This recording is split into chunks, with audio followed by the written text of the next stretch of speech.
So hello दोस्तों, कैसे हो आप? आई होप दोस्तों सभी बढ़िया होंगे। आज मैं फिर से एक वीडियो लेके आपके सामने हाजिर हूँ और ये रहेगा दोस्तों कंप्यूटर से रिलेटेड। ठीक है, तो कंप्यूटर को भी हम आप टॉपिक वाइज एमसीक्यू के रूप में कवर करने वाले हैं। तो ये फर्स्ट टॉपिक रहने वाला है जनरल इंट्रोडक्शन, और इस टॉपिक से हम इस वीडियो में देखने वाले हैं टॉप 50 क्वेश्चंस। ठीक है, जो कि आपके आने वाली एग्जाम के लिए काफ़ी इंपॉर्टेंट साबित होंगे। और मैं डेली बेसिस पर हर एक टॉपिक को ऑब्जेक्टिव के रूप में कवर करने वाला हूँ, तो आपको बस रेगुलर रहना है दोस्तों। तो इस वीडियो में भी टॉप 50 क्वेश्चंस आपके लिए कवर करने जा रहा हूँ। ठीक है, और इस वीडियो को आप एक प्रैक्टिस सेट के रूप में या एक रिवीजन के तौर पर जरूर लीजिएगा, और आप पहले खुद से क्वेश्चन का आंसर दीजिएगा। ठीक है, प्रत्येक क्वेश्चन का, और वीडियो को अंत में जरूर बताइएगा कि आप 50 क्वेश्चन में से कितने क्वेश्चन सही कर पाते हो। ठीक है, तो चलिए वन बाय वन सभी क्वेश्चंस को देखते हैं। तो फर्स्ट क्वेश्चन है हमारा कि कंप्यूटर की निम्नलिखित पीढ़ियों में से किसमें ट्रांजिस्टर की तकनीक का उपयोग सबसे पहली बार किया गया था? तो पहले खुद से बताइएगा कि किस जनरेशन में ट्रांजिस्टर का यूज़ हुआ करता था। तो इसका करेक्ट आंसर होगा सेकंड जनरेशन। ठीक है, दूसरी पीढ़ी में ट्रांजिस्टर तकनीक का उपयोग देखने को मिला था। नेक्स्ट क्वेश्चन है कि निम्नलिखित में से किस प्रकार के कंप्यूटर को नोटबुक के नाम से भी जाना जाता है? तो किस प्रकार के कंप्यूटर को नोटबुक के नाम से जाना जाता है? तो याद रखना, लैपटॉप को नोटबुक के नाम से भी जाना जाता है। नेक्स्ट क्वेश्चन है क्वेश्चन नंबर 3, किसने पहला यांत्रिक कंप्यूटर बनाया जो भविष्य के कंप्यूटर के लिए प्रतिकृति सिद्ध हुआ? तो आपसे पूछा है पहला यांत्रिक कंप्यूटर किसने बनाया था? तो यह बनाया गया था चार्ल्स बेबेज के द्वारा। इंपॉर्टेंट क्वेश्चन है, देख सकते हो एसएससी सीजीएल के एग्जाम में ऑलरेडी पूछा जा चुका है। नेक्स्ट क्वेश्चन है कि कंप्यूटर की पहली पीढ़ी में कौन सी डिवाइस प्रयोग की गई थी? वेरी इंपॉर्टेंट सवाल, काफ़ी एग्जाम में रिपीट हुआ है क्वेश्चन। तो पहली पीढ़ी में फर्स्ट जनरेशन में जो यूज़ हुआ करता था वो वैक्यूम ट्यूब का यूज़ हुआ करता था फर्स्ट जनरेशन में। ठीक है, नेक्स्ट क्वेश्चन है कि सेकंड जनरेशन या द्वितीय पीढ़ी कंप्यूटर में प्रयोग प्रयोग होता था। तो द्वितीय पीढ़ी कंप्यूटर्स में क्या यूज़ हुआ करता था? तो अभी हमने देखा दोस्तों किसका यूज़ होता था, ट्रांजिस्टर का। तो हमारा ऑप्शन नंबर डी इसका करेक्ट आंसर होगा। नेक्स्ट है कि द्वितीय पीढ़ी के कंप्यूटर्स का कार्यकाल कितना था? तो द्वितीय पीढ़ी के कंप्यूटर्स का कार्यकाल था कौन सा? 1957 से 1962 तक का समय था सेकंड जनरेशन के कंप्यूटर्स का। नेक्स्ट देखते हैं कि तृतीय पीढ़ी के कंप्यूटर्स का कार्यकाल कितना था। तो आपसे पूछा है कि थर्ड जनरेशन के कंप्यूटर का कार्यकाल कितना रहा था। तो याद रखना, ये जनरेशन का कार्यकाल रहा था 1963 से 1972 तक। तो हमारा ऑप्शन नंबर बी यहाँ पर सही आंसर होगा। नेक्स्ट क्वेश्चन है कि तृतीय पीढ़ी के कंप्यूटर किसके द्वारा बनाए गए थे? तो थर्ड जनरेशन के जो कंप्यूटर बनाए गए थे, यह बनाए गए थे इंटीग्रेटेड चिप्स के द्वारा। तो हमारा ऑप्शन नंबर सी यहाँ पर करेक्ट आंसर होगा। नेक्स्ट क्वेश्चन है कि थर्ड जनरेशन या तृतीय पीढ़ी के कंप्यूटर्स में प्रयोग होने वाली भाषा नहीं है। तो चार ऑप्शन है, चार लैंग्वेज दी है, उसमें से बताना है कि कौन सी लैंग्वेज थर्ड जनरेशन में यूज़ नहीं हुआ करती थी। तो इसका करेक्ट आंसर होगा मशीन भाषा। ठीक है, मशीन भाषा का यूज़ नहीं हुआ था थर्ड जनरेशन में, लेकिन सी++ या पास्कल लैंग्वेज का यूज़ होता था थर्ड जनरेशन में। नेक्स्ट क्वेश्चन है कि चौथी पीढ़ी में आने वाले पर्सनल कंप्यूटर में होता है। तो चौथी पीढ़ी में आने वाले कंप्यूटर्स में जो यूज़ होता था वह होता था माइक्रो प्रोसेसर्स। क्या होता था? Micro processors. तो इसे भी याद रखना। नेक्स्ट क्वेश्चन है कि पांचवी पीढ़ी के कंप्यूटर्स के पास नहीं है। तो जो फिफ्थ जनरेशन के कंप्यूटर्स होते हैं उनमें चार ऑप्शन में से क्या नहीं पाया जाता था? तो इसका सही आंसर होगा वैक्यूम ट्यूब। ठीक है, कि हमने देखा था कि वैक्यूम ट्यूब तो फर्स्ट जनरेशन में यूज़ हुआ करता था। नेक्स्ट क्वेश्चन देखते हैं कि इंटीग्रेटेड चिप्स या आईसी का उपयोग कंप्यूटर की किस पीढ़ी में शुरू किया गया था? तो किस पीढ़ी में शुरू किया गया था? थर्ड जनरेशन में। तो हमारा ऑप्शन नंबर सी यहाँ पर बिल्कुल सही आंसर होगा। नेक्स्ट क्वेश्चन है कि इलेक्ट्रॉनिक्स में आईसी का पूर्ण रूप क्या है?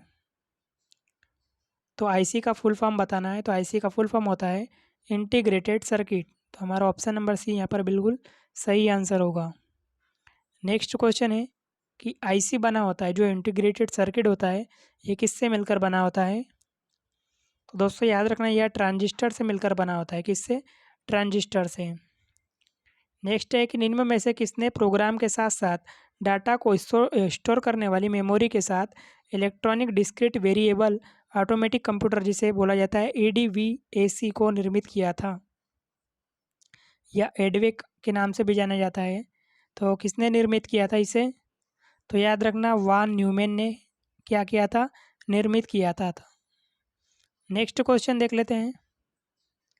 नेक्स्ट क्वेश्चन हमारा कि पंच कार्ड को अन्य किस नाम से जाना जाता है? तो पंच कार्ड को किस नाम से जाना जाता है? तो याद रखना, पंच कार्ड को हम होलेरिथ कार्ड के नाम से भी जानते हैं। किस नाम से? होलेरिथ कार्ड के नाम से। नेक्स्ट क्वेश्चन देखते हैं, 70 नंबर क्वेश्चन, कि विश्व के सबसे पहले सुपर कंप्यूटर का निर्माण हुआ था। तो कब हुआ था? तो याद रखना, 1976 में सबसे पहले सुपर कंप्यूटर का निर्माण हुआ था। नेक्स्ट है कि निम्न में से कौन सा भारत द्वारा निर्मित सुपर कंप्यूटर है? तो कौन सा भारत द्वारा निर्मित सुपर कंप्यूटर होगा? तो परम युवा 2, जो कि भारत द्वारा निर्मित सुपर कंप्यूटर है। अगला सवाल देख लेते हैं कि 1991 में भारत का पहला सुपर कंप्यूटर कौन सा विजय भाटकर द्वारा विकसित हुआ था? तो विजय भाटकर द्वारा जो विकसित किया गया था, वह कंप्यूटर था परम 8000। ठीक है, जो कि भारत का पहला सुपर कंप्यूटर विकसित हुआ था 1991 में। नेक्स्ट क्वेश्चन है कि सुपर कंप्यूटर का उदाहरण है। तो बताइए कौन सा सुपर कंप्यूटर का एग्जाम्पल होगा? तो क्रे 2, क्रे XMP24 और तियानहे 2, ये सभी जो है ना दोस्तों, ये सुपर कंप्यूटर के एग्जाम्पल होंगे। ठीक है, तीनों को याद रखना, ये सभी इसका सही आंसर होगा। नेक्स्ट क्वेश्चन है कि निम्न में से कौन सुपर कंप्यूटिंग के जनक के रूप में जाने जाते हैं? तो कौन सुपर कंप्यूटिंग के रूप में जनक के रूप में जाने जाते हैं? तो सेमुर क्रे। ठीक है, सेमुर क्रे जाने जाते हैं सुपर कंप्यूटिंग के जनक के रूप में। नेक्स्ट क्वेश्चन कि भारत में विकसित परम सुपर कंप्यूटर का विकास किस संस्था ने किया है? तो किस संस्था ने किया है? सीडेक। इसे भी इम्पोर्टेंट लगा लीजिए, पूछा जाता है क्वेश्चन। नेक्स्ट क्वेश्चन देख लेते हैं कि भारत में पहला कंप्यूटर कहाँ स्थापित हुआ था? भारत में पहला कंप्यूटर कहाँ स्थापित हुआ था? तो यह स्थापित हुआ था Indian statistical institute ISI, Kolkata. ठीक है, जिसे शॉर्ट फॉर्म में बोला जाता है ISI, इंडियन स्टैटिस्टिकल इंस्टीट्यूट, जो कि कोलकाता में है। नेक्स्ट क्वेश्चन देखते हैं कि सुपर कंप्यूटर क्या है? तो सुपर कंप्यूटर के बारे में बताना है, चार कथन में से कौन सा राइट आंसर होगा? तो याद रखना, जो सुपर कंप्यूटर है ना, इसमें हज़ारों प्रोसेसर होते हैं। क्या होता है? हज़ारों प्रोसेसर देखने को मिलते हैं। नेक्स्ट क्वेश्चन है कि विनिर्दिष्ट विशेषीकृत काम करने के लिए डिज़ाइन किए गए कंप्यूटर कौन से हैं? तो विशेष काम करने के लिए डिज़ाइन किए गए कंप्यूटर को हम बोलते हैं क्या? तो स्पेशल पर्पस कंप्यूटर, नाम से ही पता चल रहा है। ठीक है, तो हमारा ऑप्शन नंबर बी इसका करेक्ट आंसर होगा, special purpose computer. Next question है कि एक पर्सनल कंप्यूटर को किसकी सभी कंप्यूटिंग ज़रूरतों को पूरा करने के लिए डिज़ाइन किया गया है? तो इसके सही आंसर होगा, किसी व्यक्ति की नीड को पूरा करने के लिए डिज़ाइन किया गया है। ठीक है, एक पर्सनल कंप्यूटर को। नेक्स्ट क्वेश्चन है कि सर्वप्रथम पंच कार्ड का यूज़ किसने किया था? स्टार लगा लीजिए, पूछा जाता है क्वेश्चन। तो पंच कार्ड का जो यूज़ सर्वप्रथम किया गया था, यह किया गया था जोसेफ मेरी के द्वारा। किसके द्वारा? जोसेफ मेरी के द्वारा। नेक्स्ट क्वेश्चन है कि चुंबकीय डिस्क पर किस प्रकार की परत होती है? चुंबकीय डिस्क पर किस प्रकार की परत होती है? तो आयरन ऑक्साइड की परत होती है दोस्तों। ठीक है, नेक्स्ट क्वेश्चन है कि कंप्यूटर में इस्तेमाल होने वाले इंटीग्रेटेड चिप्स बनाने में निम्नलिखित में से कौन से रासायनिक तत्व टेट्रावोलेट उपधातु का इस्तेमाल किया जाता है? तो किसका यूज़ किया जाता है? सिलिकॉन का। सिलिकॉन का। नेक्स्ट क्वेश्चन है कि आधुनिक डिजिटल कंप्यूटर में किस पद्धति का उपयोग किया जाता है? आधुनिक डिजिटल कंप्यूटर में किस पद्धति का यूज़ किया जाता है? तो याद रखना, बाइनरी अंक पद्धति का। ठीक है, द्विआधारी अंक पद्धति का यूज़ किया जाता है आधुनिक डिजिटल कंप्यूटर में। नेक्स्ट क्वेश्चन है कि क्रे क्या है?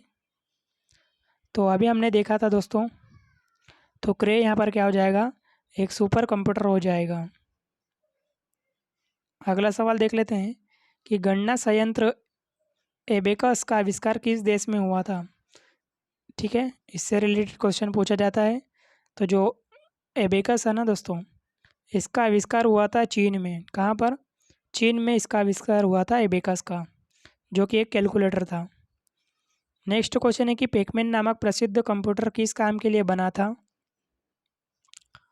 तो जो पेकमैन नामक प्रसिद्ध कंप्यूटर था, यह बना था दोस्तों खेल के लिए, गेम के यूज़ के लिए बना था पेकमैन नामक प्रसिद्ध कंप्यूटर। अगला सवाल, किसी कंप्यूटर की परमानेंट मेमोरी क्या कहलाती है? तो कंप्यूटर की परमानेंट मेमोरी कहलाती है रोम। ठीक है, रीड ओनली मेमोरी।